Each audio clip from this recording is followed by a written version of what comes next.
Anyone who's played Diablo 3 knows of the much-fabled Echoing Fury mace that sold for an ungodly amount of money. It was a weapon of devastating proportions. The near-perfect item was capable of performing huge critical hit damage on an enemy. One lucky player just happened to scoop up the weapon and decided to sell it for $250. It was passed along from user to user for a brief time before someone finally realized what they owned and then jacked the price up to an in-game tally of 40 billion gold, which translates into 14,000 US dollars. The weapon, which was an extreme rarity in the game, was snatched up at that price by a user named Hyven, and the seller made an easy buck, much to the disdain of the individual who first sold the weapon, for a measly $250.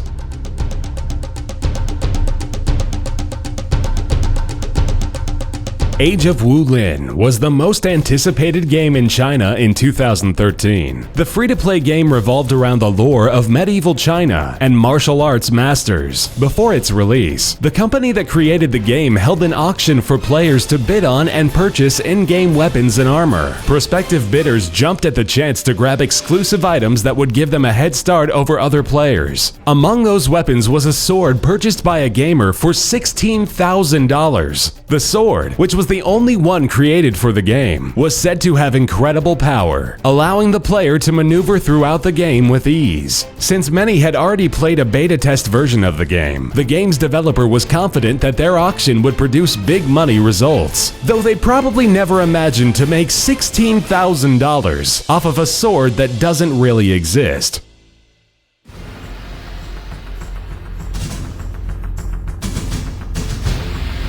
In 2004, a man named David Story made a very smart investment when he purchased virtual property on the game Entropia Universe. The real estate known as Treasure Island was auctioned off at $26,500. The sale of Treasure Island sent shockwaves around the gaming community because it was the first of its kind. The fictional island located on the game planet of Calypso featured beachfront property and locale next to a volcano. It also included a castle and promised massive in-game revenue potential. Despite the hefty initial investment, David made all of his money back the first year by taxing visitors for mining and hunting around his in-game property. He gets a percentage of any loot found on his estate from the hundreds of people who visit each day. For the last 12 years, he's earned a profit of about $36,000 annually. At one point, he was racking in $300 a day from taxes and estate sales.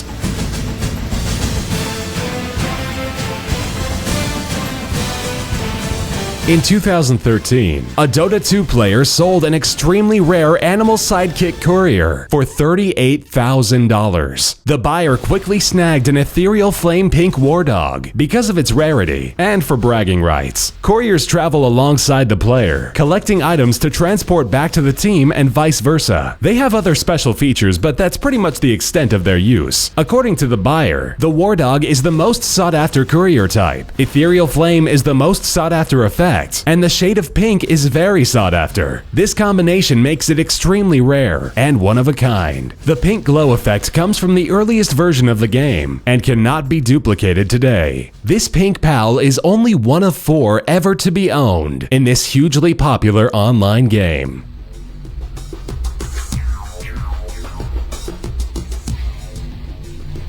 Kevin Alderman, the founder and CEO of a United States-based virtual real estate company called Eros, created a fictional version of Amsterdam in the game's Second Life. After painstakingly constructing the city and opening it up to the general public, he sold it for a whopping $50,000. The virtual version of the Netherlands' famous city features marketplace shopping and prostitutes. After Alderman spent days meticulously recreating every aspect he could incorporate from the true-life red light district, Alderman and Associates built Amsterdam using high-resolution photos of the actual city, a technique that wasn't used before then. A majority of the shops in the city sell virtual sexual merchandise. There are also avatars posing as streetwalkers that openly solicit cybersex for pay to incoming visitors. Alderman sold the fictional town on eBay, the first virtual property sale on the website, and was purchased by 3Dutch.com, a division of Netherlands-based media company Boom BV.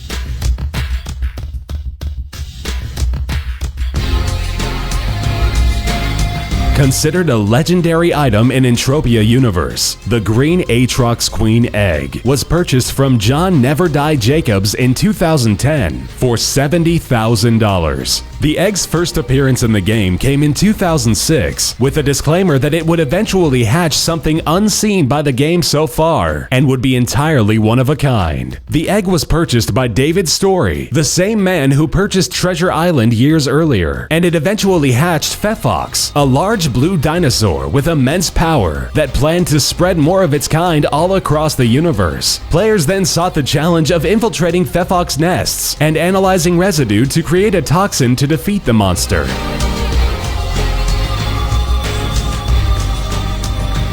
In 2013, the Entropia universe sold yet another massive deal, this time to a group of investors, led by a player called Modified Akaz Power. The band of associates pulled their money together and bought the moon. The newly discovered celestial body, known as Monria, was bought for a hefty $150,000. The creators of the game, MindArc, optioned a partnership with the Akaz Troupe. Whatever profits come from player interactivity on the planet, MindArc would split with the new owners. They would work together to model and shape Monria to whatever development they deemed appropriate. The Moon Estate includes a lunar command center, 2 lunar habitats, and 8 subsurface caverns filled with unique creatures and rare resources. Akaz was given the opportunity to remold the celestial object in whatever fashion he desired, as long as it was granted by the creators at MindArc.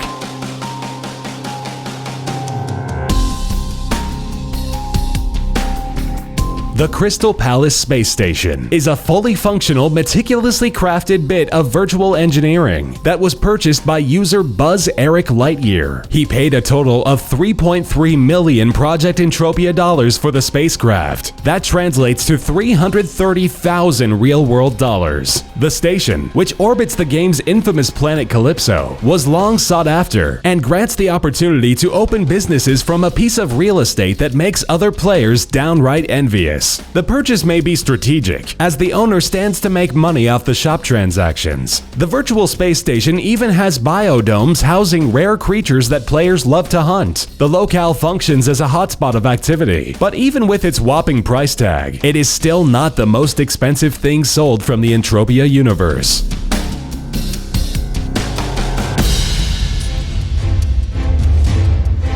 There are some very savvy investors on Entropia. The same individual who purchased the green Aatrox Queen egg, John Never Die Jacobs, also went to impressive and obsessive lengths to capture a highly sought-after orbiting asteroid. In 2005, Jacobs mortgaged his real-life home for a little over $100,000 in order to purchase a virtual asteroid. After obtaining the property, lots of offers from other wealthy players started rolling in. After a few days of declining the offers, Jacobs crafted the asteroid into a space resort and titled it Club Never Die, based off his avatar name. It was equipped with a stadium, a shopping center, and biodomes, and earned him $200,000 per year from people buying its goods and services. In 2010, he sold Club Never Die for an incredible $635,000, proving it to be a tremendously well-calculated investment.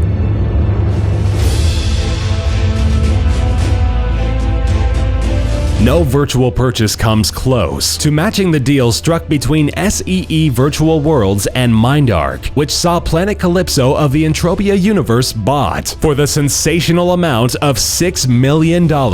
Planet Calypso operates under the umbrella of Entropia Universe and has over 950,000 registered accounts since coming online in 2003. This sale broke the world record for the most expensive virtual purchase ever. The deal also included the purchase of all assets of the First Planet Company, another subset branch of MindArc. This allowed SEE to have complete control over Planet Calypso and other worlds for Entropia, including Planet Michael, a virtual planet based on the works of Michael Jackson. SEE made the massive purchase in an effort to get a foot in the door regarding the MMO landscape. Although the partnership between MindArc and SEE was ultimately scrapped, the initial sale of the planet was confirmed by Guinness Book of World Records as the largest amount paid for an intangible in-game property ever.